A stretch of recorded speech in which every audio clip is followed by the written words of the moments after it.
All right, guys, we are in our second video here inside of this breakdown. We just got done discussing what the Pittsburgh Panthers ran against the Louisville Cardinals this past Tuesday, as well as took a look at that action that they did against them the prior year, kind of just seeing what worked, why they went back to it, so forth. Now I want to jump into some sets that the Pittsburgh Panthers have been running the entire season, and the reason I want to do that is because in past seasons under Jeff Capel, there's a lot of times where Pitt would run something early in the season. If it didn't work, we didn't really see an evolution of that. They just kind of scrapped that. I think their biggest footprint the past couple years has been horns, has been like a horns flex set, those types of things you would see throughout the year, maybe a little bit of box, maybe a little bit of floppy, but for the most part, Pitt didn't really kind of try a lot of exotic things over and over again just because they weren't working. And while these things aren't necessarily exotic things by any means, it does break out the fact that Pitt has found success with doing these actions the entire season. So let's take a look at some of these common ones and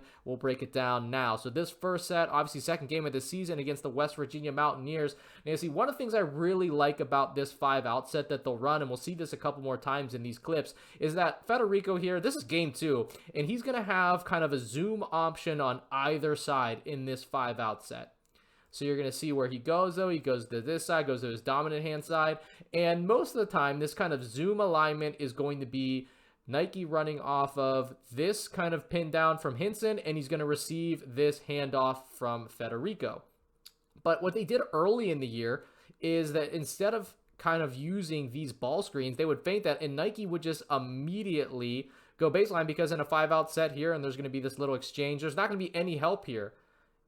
Unfortunately, this is actually not that bad of a pass from Federico. Game 2, Nike just kind of mishandles it and is unable to convert himself. But you'll see just a couple games later, they'll go back to this look, and this time with John Hughley, who is a pretty polished passer. But what I like here is they threw in a different wrinkle. So this might jump out on tape. You know, if you're well studied, if you rack a lot of film, you might see that Pitt likes to do this from time to time. So you see this player sinks a little bit off of Blake Hinson to take this away. I don't think the guys here on the weak side did a good enough job of maybe occupying these defenders, so that doesn't help.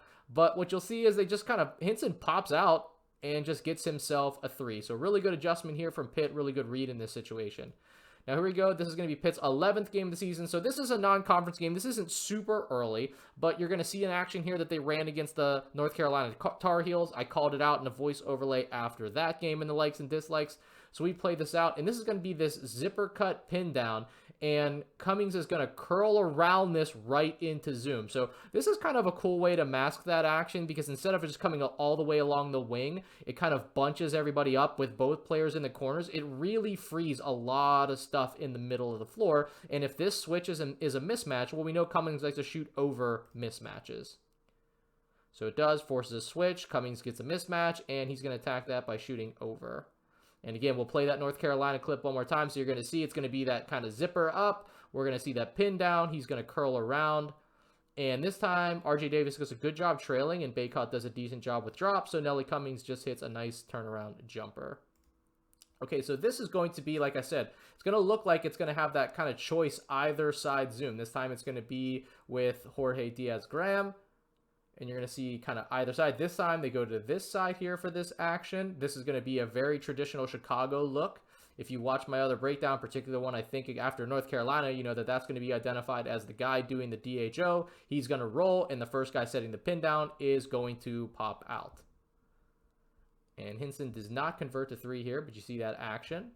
But just this past game, Pitt would go right back to that type of look here, this time involving Burton. So here we go. It's going to kind of be this choice either side. They're going to do a double exchange here. So this is kind of cool to see, because Pitt is evolving this because they understand what they need to do. I think my article after the Louisville Cardinals, I talked a little bit about details, why you need to have this off-ball movement. Actually, if it's not there that I didn't call it out, I think it might actually be the next video here in this breakdown. So you can check that out where I go into the details and why these things are important.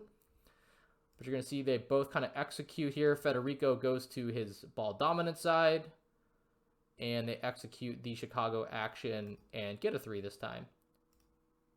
So, really good stuff from the Panthers throughout the season. They used a lot of different actions early. They've evolved them. They've gone back to them. They were successful. And that's really nice to see that Pitt is kind of continuously taking forward the things that they built on, obviously, over the summer. It's one of the few times we've seen that under head coach Jeff Capel, but it is one of the reasons why they've continued to be a successful team here as we get towards the end of the ACC schedule.